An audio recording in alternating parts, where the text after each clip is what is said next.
Hello, ഇന്നത്തെ നമ്മുടെ recipe ചൂരമീൻ വെച്ചിട്ടുള്ള ഒരു കറിയും അതിൻ്റെ തന്നെ ഫ്രൈഡ് റെസിപ്പിയാണേ. അപ്പോൾ ഇതുവരെ ചാനൽ സബ്സ്ക്രൈബ് ചെയ്യാത്തവരുണ്ടെങ്കിൽ ഒന്ന് സബ്സ്ക്രൈബ് ചെയ്തേക്കണേ.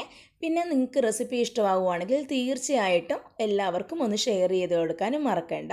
അപ്പം ഞാനിവിടെ ആദ്യമായിട്ട് ഫിഷ് ഫ്രൈക്ക് വേണ്ടിയിട്ടുള്ള ഒരു മസാലയാണ് റെഡിയാക്കുന്നത്. അതിന് വേണ്ടിയിട്ട് ഞാനിവിടെ ഒരു 3 ടേബിൾ സ്പൂൺ അളവിൽ കാശ്മീരി ചില്ലി പൗഡറാണ് എടുത്തിരിക്കുന്നത്. പിന്നെ നമുക്ക് വേണ്ടത് അതിനകത്തേക്ക് ഒരു ഇച്ചിരി പെരിഞ്ജീരകത്തിൻ്റെ പൊടിയാണ്. അതൊരു 1/4 ടീസ്പൂൺ അളവിൽ ചേർത്തിട്ടുണ്ട്. പിന്നെ ഞാനൊരു നുള്ളു മഞ്ഞൾപ്പൊടിയും കൂടെ ചേർത്ത് കൊടുത്തിട്ടുണ്ട് കേട്ടോ. അതിനകത്തൊന്ന് മിക്സ്ഡ് ആണേ.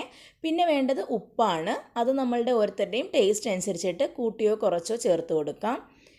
ഇനി കുരുമുളകിൻ്റെ പൊടി, പെപ്പർ പൗഡർ, അപ്പോൾ അതും കൂടെ ചേർത്തിട്ടുണ്ട്. ഇനി വേണ്ടതാണ് നാരങ്ങയുടെ നീര്. ഞാനിവിടെ 1/4 ഭാഗം നാരങ്ങയാണ് കേട്ടോ എടുത്തിരിക്കുന്നത്. പുളിയൊക്കെ ഓരോരുത്തരുടെ ഇഷ്ടത്തിനനുസരിച്ചിട്ട് കൂട്ടുകയോ കുറയ്ക്കുകയോ ചെയ്യാം. ഇനി നമുക്കിതിനകത്തേക്ക് ഒരു ടീസ്പൂൺ അളവിൽ വെളിച്ചെണ്ണ ചേർത്ത് കൊടുക്കാം. വെളിച്ചെണ്ണയും കൂടെ ചേർത്തതിന് ശേഷം നമുക്ക് കൈകൊണ്ട് ഇത് നന്നായിട്ടൊന്ന് മിക്സ് ചെയ്ത് യോജിപ്പിച്ചെടുക്കണം. യോജിപ്പിച്ചെടുത്തിട്ട് വേണം നമുക്കിതിനകത്തേക്ക് വേണമെന്നുണ്ടെങ്കിൽ ഒരല്പം വെള്ളം ഒന്ന് തളിച്ച് കൊടുക്കാം. ഒരുപാടായി പോകണ്ട. പിന്നെ നമുക്കിതിനകത്തേക്ക് മീൻ ചേർത്ത് കൊടുക്കാം. അപ്പോൾ ഞാൻ ചെറുതായിട്ടാണ് കേട്ടോ കട്ട് ചെയ്ത് വെച്ചിരിക്കുന്നത്. ഇതിനകത്തേക്ക് ഞാൻ 2-3 വേപ്പില കൂടി ഇട്ട് കൊടുത്തിട്ടുണ്ട്. ഇനി നമുക്ക് മീൻ കറിക്ക് വേണ്ടിയിട്ടുള്ള കാര്യങ്ങളൊക്കെ നോക്കാം. അതിനുവേണ്ടി ഒരു ചട്ടി വെച്ച് കൊടുത്തിട്ടുണ്ട്. അതൊന്ന് ചൂടായി വരുമ്പോൾ നമുക്കതിനകത്തേക്ക് ആവശ്യത്തിനുള്ള വെളിച്ചെണ്ണ ചേർത്ത് കൊടുക്കാം. വെളിച്ചെണ്ണ നന്നായിട്ടൊന്ന് ചൂടായി വരണം. അപ്പോൾ ചിലയിടത്ത് ഇതിനകത്ത് നമ്മൾ കടുക് ചേർത്ത് കൊടുക്കുന്ന കണ്ടിട്ടുണ്ട്. പക്ഷെ ഞാൻ ഉലുവ മാത്രമേ ചേർക്കാറുള്ളൂ കേട്ടോ. അപ്പോൾ നിങ്ങൾക്ക് കടുക് ചേർക്കുന്നത് ഇഷ്ടമാണെന്നുണ്ടെങ്കിൽ കടുക് ചേർത്തോളൂ.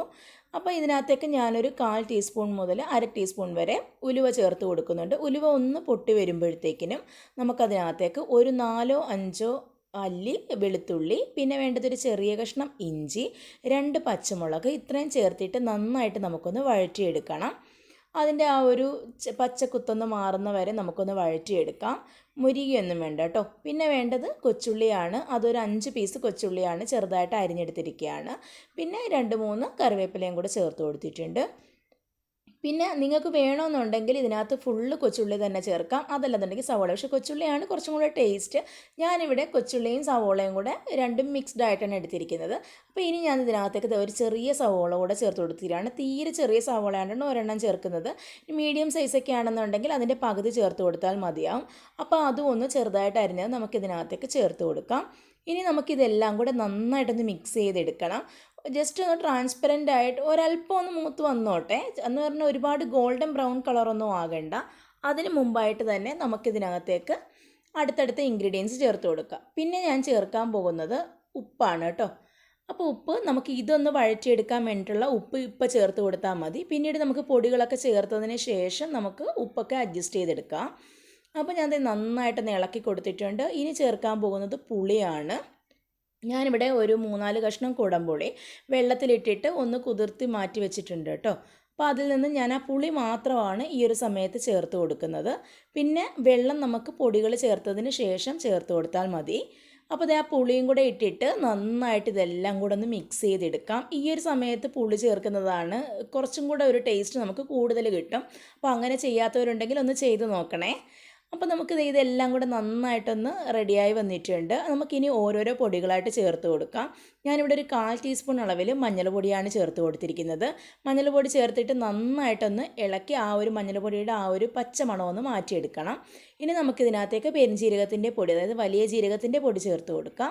വലിയ ജീരകത്തിൻ്റെ പൊടിയും 1/4 ടീസ്പൂൺ അളവിൽ തന്നെ ചേർത്ത് കൊടുക്കാം കേട്ടോ. അതും കൂടെ ചേർത്തതിന് ശേഷം നമുക്ക് നന്നായിട്ട് ഇതെല്ലാം കൂടെ ഒന്ന് മിക്സായി വന്നോട്ടെ. പിന്നീട് നമുക്ക് വേണ്ടത് മല്ലിപ്പൊടിയാണ്.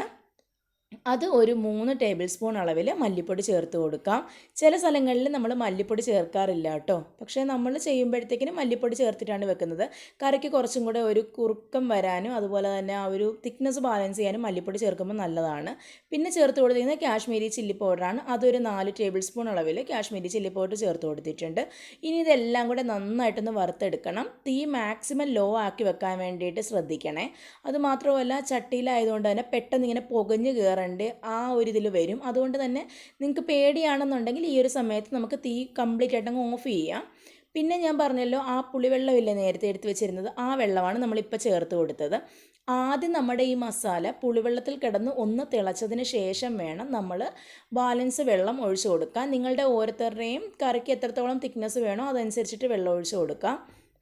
ഞാനിവിടെ ഒരു ഗ്ലാസ് അളവിന് എന്നുള്ള രീതിയിലാണ് വെള്ളം ഒഴിച്ച് കൊടുത്തിരിക്കുന്നത്. അതൊക്കെ നമ്മളുടെ ഇഷ്ടമാണ് കേട്ടോ. തിക്നെസ് കൂടുതൽ വേണം, ചിലർക്ക് കറി ഇങ്ങനെ ഒത്തിരി കുറുകിയിരിക്കുന്നതായിരിക്കും, ചിലർക്ക് ഒരു മീഡിയം പരുവത്തിലായിരിക്കും ഇഷ്ടം, ചിലർക്ക് ഒത്തിരി ചാറ് വേണ്ടവരുണ്ട്. അപ്പോൾ അതനുസരിച്ചിട്ടൊക്കെ നമുക്ക് മാറ്റിയും ആ ഒരു രീതിയിൽ കൺസിസ്റ്റൻസി ക്ലിയർ ചെയ്യാം. പിന്നെ വേണ്ടത് ഇത് നന്നായിട്ടൊന്ന് തിളയ്ക്കുക എന്നുള്ളതാണ്. അപ്പോൾ ആവശ്യത്തിനുള്ള ഉപ്പൊക്കെ നമുക്ക് നോക്കാം. കുറവാണ് ഉപ്പ്, അപ്പോൾ ഞാൻ കുറച്ചും കൂടെ ഉപ്പ് ചേർത്ത് കൊടുത്തിട്ടുണ്ട്. അപ്പോൾ നമ്മൾ ആദ്യം തന്നെ ഒരുപാട് ചേർത്ത് കഴിഞ്ഞാൽ നമുക്ക് കറിക്ക് കൂടിപ്പോയി കഴിഞ്ഞാൽ പിന്നെ ഒന്നും ചെയ്യാൻ പറ്റത്തില്ല. അതുകൊണ്ട് തന്നെ നമ്മൾ ആദ്യം കുറച്ച് ഉപ്പ് ചേർത്ത് കൊടുത്തിട്ട് പിന്നെ നമ്മൾ അഡ്ജസ്റ്റ് ചെയ്തെടുത്താൽ മതിയേ. അത് മീൻ ചേർക്കുന്നതിന് മുമ്പ് തന്നെ നമ്മൾ ഉപ്പ് അഡ്ജസ്റ്റ് ചെയ്യണം, എന്നാൽ മാത്രമേ മീനിലേക്ക് കറക്റ്റ് ഉപ്പ് പിടിക്കത്തുള്ളൂ. ഒരു പൊടിക്ക് ഒരു പിഞ്ച് ഉപ്പ് കൂടി വേണം എപ്പോഴും നിൽക്കാനായിട്ട്, എന്നാൽ മീനിനകത്ത് കറക്റ്റായിട്ട് പിടിക്കും. ഇനി നമുക്ക് ഈ ഒരു സമയത്ത് ആ അടുപ്പിലോട്ട് നമുക്ക് എന്ത് ചെയ്യാം, ഒരു പാൻ വെച്ച് കൊടുക്കാം. അപ്പോൾ നമുക്ക് ആ ഫിഷ് അങ്ങ് ഫ്രൈ ചെയ്തെടുത്തു കഴിഞ്ഞാൽ രണ്ടും ഒരേ ടൈമിൽ തന്നെ നമുക്ക് കയ്യിൽ റെഡിയായിട്ട് കിട്ടും. അപ്പോൾ ഞാൻ ഫിഷ് ഫ്രൈക്ക് വേണ്ടിയിട്ട് എണ്ണ ഒഴിച്ച് കൊടുത്തു. അതിനകത്തേക്ക് 2-3 വേപ്പില ഇട്ട് കൊടുത്തിട്ടുണ്ട്. അപ്പോൾ നമുക്ക് താഴെ ഒട്ടും തന്നെ പിടിക്കാണ്ട് നമുക്ക് മീനെല്ലാം നന്നായിട്ട് തന്നെ കിട്ടും. അപ്പോൾ ഞാൻ അതും നല്ല ചെറിയ പീസസ് ആയിട്ടാണ് കേട്ടോ കട്ട് ചെയ്തിരിക്കുന്നത്. മീൻ എല്ലാം കറി വെക്കാനാണെങ്കിലും പൊരിക്കാനാണെങ്കിലും ഒക്കെ നമ്മൾ ചെറിയ പീസസായിട്ട് കട്ട് ചെയ്യുമ്പോഴത്തേക്കിനും ചൂരയ്ക്കൊരു പ്രത്യേക ടേസ്റ്റാണ്.